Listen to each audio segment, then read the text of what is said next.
teman-teman. Sehat? Sehat ya? Semangat ya? Oke, keren.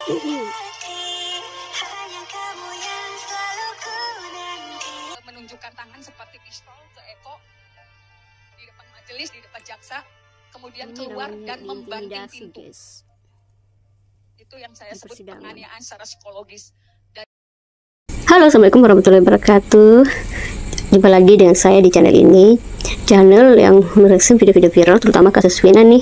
Yuk kita lihat nih, ada Sudirman yang akan menghadir PK ya, sidang PK. Ya, semangat ya.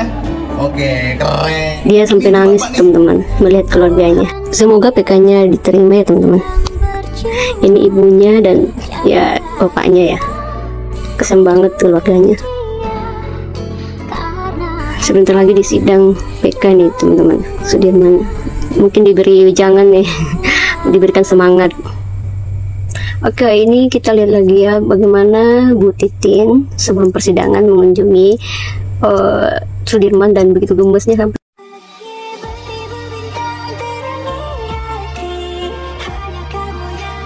Sudirman sudah berada bersama dengan 7 terpidana nih guys. Mereka satu di sel ya.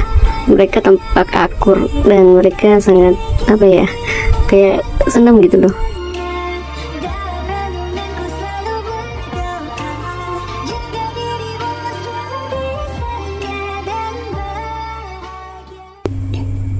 Yuk kita akan lihat gimana Bu Titin saat menyampaikan di sidang sidang PK ya, 7 terpidana itu harus diceritakan ya. Betul-betul oleh penyidik yang masuk dengan membawa pistol untuk memberikan keterangan, dan jaksa sama sekali tidak pernah memerintahkan pistol itu ditaruh.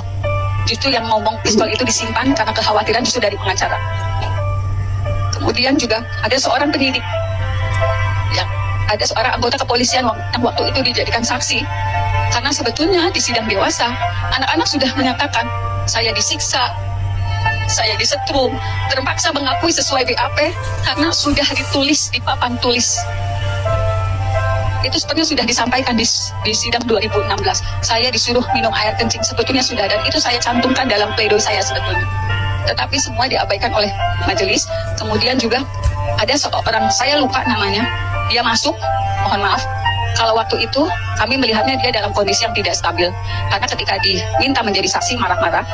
Kemudian ketika dikonfirmasi apakah betul orang ini yang melakukan saksi yang melakukan pemukulan, waktu itu saya ingat betul Eko yang mengangguk, ya betul, bapak ini yang mukul saya. Tetapi saat itu saksi dari kepolisian bangun dengan menarik kursi. Kemudian ketika keluar dari ruang sidang, sebelum keluar dari sidang, dia berbalik terus menunjukkan tangan seperti pistol ke Eko di depan majelis, di depan jaksa, kemudian keluar dan membanting pintu. Itu yang saya sebut penganiayaan secara psikologis, dan itu tidak siapapun berani menegur.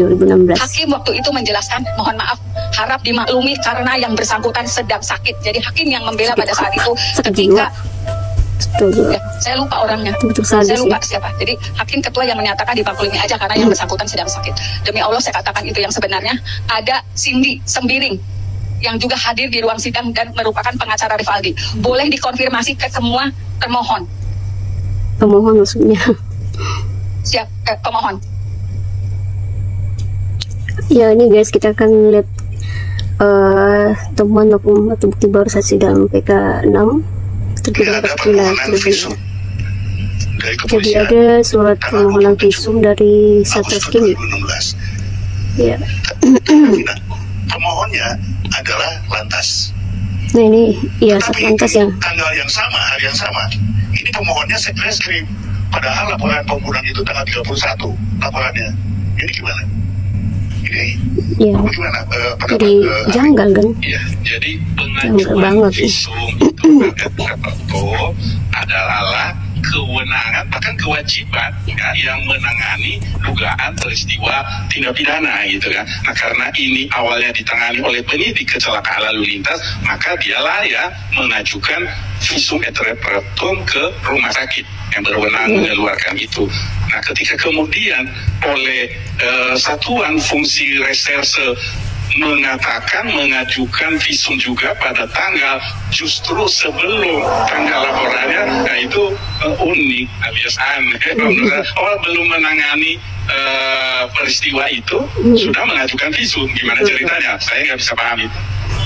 Satu pernah Subel, iya, iya. Jangan kan?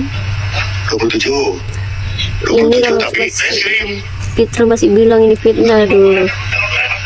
Mana ada tamu Fitra kalau ini fitnah. Ini banyak janggal kok. Janggal banget, ya kan? Apa nih?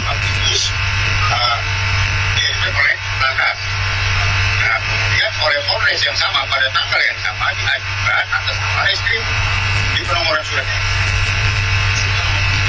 Tapi ya, ini nomor yang Reskrim itu nomor 190. Yang Reskrim itu apa? Sama ada 27 juga. Kok bisa loh? Jadi karena ini baru kami temukan, kami akan jadikan novum. Masih ditangani lagi Satlantas, belum ada tujuan pembunuhan, kok bisa si owner itu disuruh pembunuhan visum juga. Tanggalnya berbeda, pemohonnya tanggal itu saya bukan pemohonnya. Ya, dua surat yang berbeda yang berisi pengajuan visum et repertum di rumah sakit yang sama harusnya sesuai dengan waktu permasalahan itu ditangani. Ya, tadi saya mendengar bahwa laporan polisi di reserse itu tanggal 31, tetapi kok tanggal pengajuan visumnya tanggal 27. Ya menurut saya itu cacat hukum. Sebagai ahli ya, cacat hukum. Ya itu, terima kasih. Ya. Aduh, udah jelas banget nih. Karena tidak mungkin dia mengajukan visum sebelum tanggal atau waktu menangani permasalahan itu. Sebagai apa dia waktu itu gitu kan? Iya. Aduh. Betul ya. Oke guys, itu tadi ya kita sudah lihat gimana banyaknya kejanggal. Oke, terima kasih yang sudah menyimak ya. Kita nanti reaction lagi kembali.